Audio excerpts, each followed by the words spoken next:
I have too often seen ministers who have served the Lord faithfully, but they've come to the end of their ministry or they're ready to retire and they're just not in financial shape to do so. So there's a couple of things that I think ministers need to tackle. Hey, thanks for jumping on with us today. We've got a real treat for you. We're joined by Pastor Phil Schneider. He's the superintendent of the Illinois District Council of the Assemblies of God. That is a mouthful, Pastor Phil.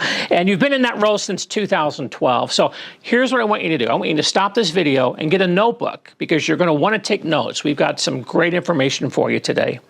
Now, Pastor Phil, you've been an incredible spiritual shepherd to the district and a great financial leader. And one thing I've come to know about you over the years, you're very passionate about helping both churches and pastors to be good financial stewards. So we invited you to sit down with us today just to share a few tips. First to pastors, and then we'll do another segment for churches. So this is episode 1 of 2. So join us later after this one. You don't want to miss episode 2 for churches, but this one is about just personal finances for pastors. And Pastor Phil, there is so much we could cover today. We could literally sit here and talk for hours. So let's try to narrow it down to just 3 or 4 tips that you think would be very good for pastors to consider when it comes to managing their personal finances. So where would you like to start? Well, you know, Dave, I have too often seen ministers who have served the Lord faithfully, but they've come to the end of their ministry or they're ready to retire and they're just not in financial shape to do so. So there's a couple of things that I think ministers need to tackle today and to begin to prepare for what's coming down the road. The first is debt. Debt is an anchor to your life. There are so many different options and ways to get rid of debt. I love what Dave Ramsey talks about with the snowball effect. Pay that first little your smallest debt off first and begin to add your payments up, because debt is an emotional weight. And when you begin to pay off your debt, it just does something for you. It begins to free you, and that moment of tackling this thing that most people would rather just ignore really has a powerful mental and emotional effect on people's lives. And there's all kinds of strategies, the snowball effect. There's one called the DOLP, D-O-L-P, but get some kind of method and begin to address your debt. That's the biggest anchor on most people's emotional and financial life. Yeah, you know, I know several years ago, my wife and I did Financial Peace University and started working on getting debt-free. And it seemed counterintuitive, you know, to pay the smallest things off first. You know, it's like, man, we've got this huge bill that we need to get out from under us. But I'll never forget the first time we were able to check mark that first little thing off the list. I mean, it's like we really wanted to celebrate, you know, and it motivated us to work harder at getting debt free and to attack those bigger things. So I think that's some great advice. So is it wrong to borrow? What's your advice there? You know, it's what you're borrowing for. Right. That's the key factor.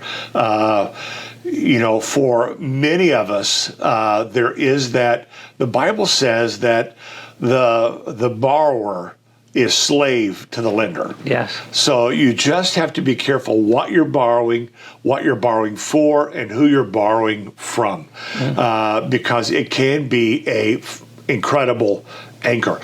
But if I encourage ministers to buy a home. Don't just live in a parsonage forever. And 99.9% of ministers can't buy a house without a mortgage, without borrowing. So borrowing can be a great tool to help you. Just don't let it become your master. Right. That's some great advice. So as we prepare for the older years, when we start thinking about retiring, what is our priority? Is it paying off debt or is it investing? Well, you know, I'll never forget Dave, I was about 35 years old, and I received a small inheritance. It was like $2,000, $3,000. And I remember calling into a financial planner who was on the radio, and I said, what do I do? And he said, with that amount of money, it doesn't really matter. But he made this great point. He said, paying off debt and saving for retirement are not mutually exclusive. You should be doing both. You should be doing both right now. And it's one of those deals. I know Dave Ramsey is get rid of your debt now, but I love the power of compounding interest. If a young minister, and if someone is listening who has a staff member on church who's young, get them saving for retirement now, because it makes a massive difference. Right. The power of starting at 20 versus the power of starting at 30 has almost a 50% difference just in that first 10 years. So they're not mutually exclusive. You should be doing both. You should be working to get free from debt, but also preparing for your future. The Bible talks so many times about people who are looking to the future, who are preparing for it and getting ready. Dave, there are 4 financial stages in your life.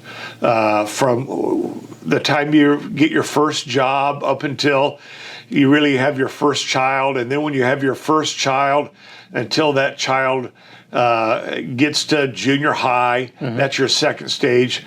Because when that kid gets to junior high, all of a sudden they begin to understand what clothing brands are and what a cell phone is. They start thinking about driving. And yes. So then stage 3 is from when your first child enters junior high until the time that your last child leaves the house. And then the 4th final stage is until you get to retirement. In that first stage, that is the most powerful financial stage of a person's life. And yet we think, down the road, I'll do it later. But if they'll just do it right then, if they'll take, I suggest that a minister in their 20s take 20% of their income. They're giving the Lord 10, pay themselves 20 at this stage of life, because their expenses will never be lower. 20% in the first one, 10% in the second stage. Stage 3, when your kids are all in junior high and high school and college, man, that's the most expensive stage. If you can do 5%, do that. And then when you get into stage 4, hopefully you can go back to 10 or 15%. But you don't want to have to save that much in stage 4 because you want to begin to enjoy life. So if you do it early, and the Dave Ramsey, you live like nobody else, so that you can live and give like nobody else. If you do it in stage 1, you're going to be set for life. Now, I think there are a lot of great resources out there on how to get debt-free. I think Financial Peace University is a great one. But here's a question for you. I think a lot of times pastors and just people are afraid to invest because they don't know how or where. What do you recommend? I'm somebody, I want to start being a better steward. I want to invest. I don't know anything about investing. What should I do? If you're in your 20s and 30s, open a Roth IRA account. That is the time for that to grow tax-free. Your tax rate will probably grow as you age.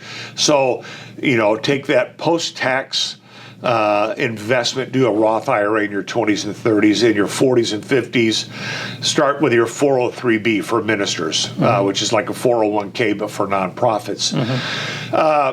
But when you do that, I invested in my Roth IRA. Well, where's it invested at?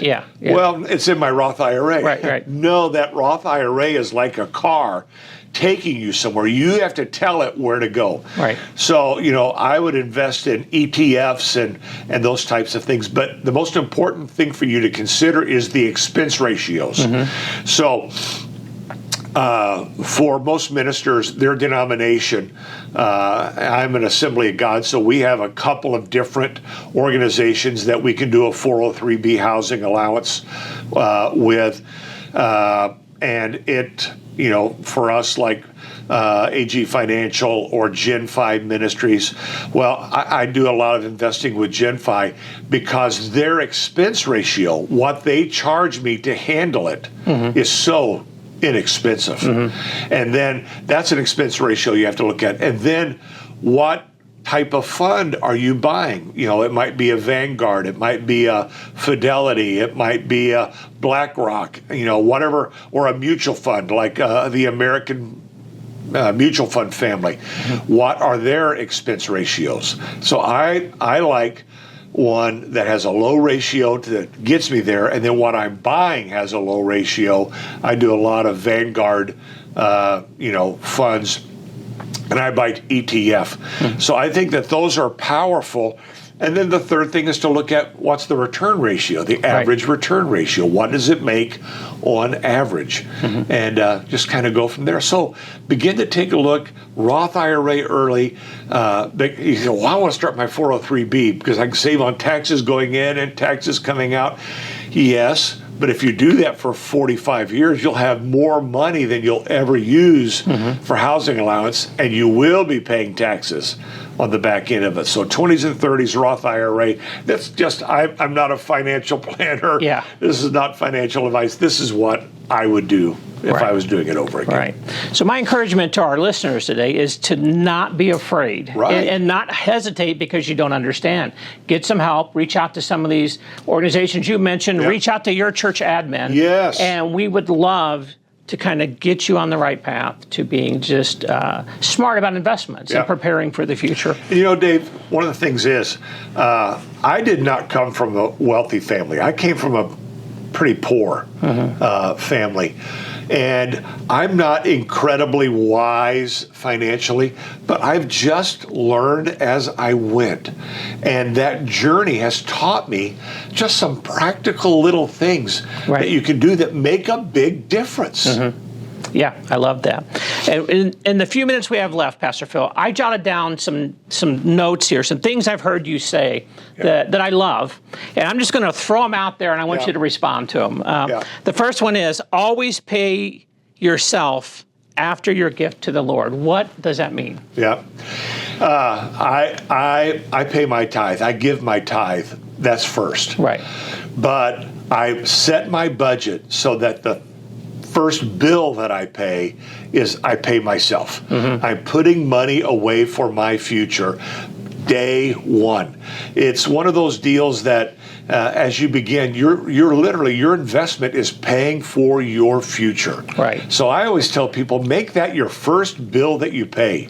And it makes a massive difference. Yeah, that's smart. Okay, here's the next one.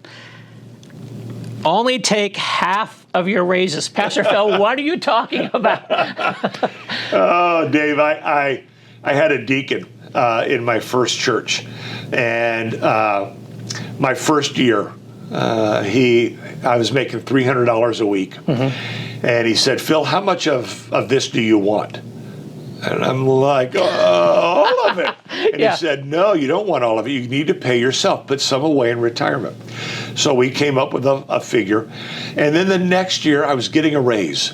And he said, Phil, here's the raise that you're getting. How much of that do you want? And now I'm set up, and I said, well, Glenn, what do you think? And he said, why don't you take half of your raise?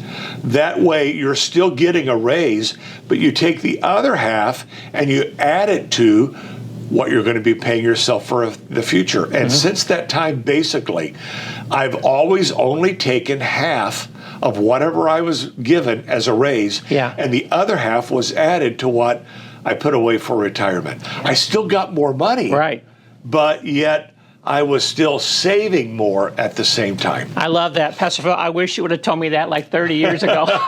That is great sound advice. And the last one I wrote down is, and it ties right into these, you never spend it if you never see it. Yeah.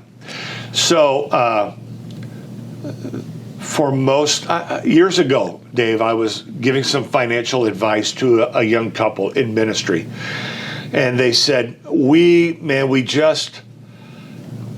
getting ready to have a baby, and my spouse is going to quit work and take care of the baby, and it's going to be wonderful.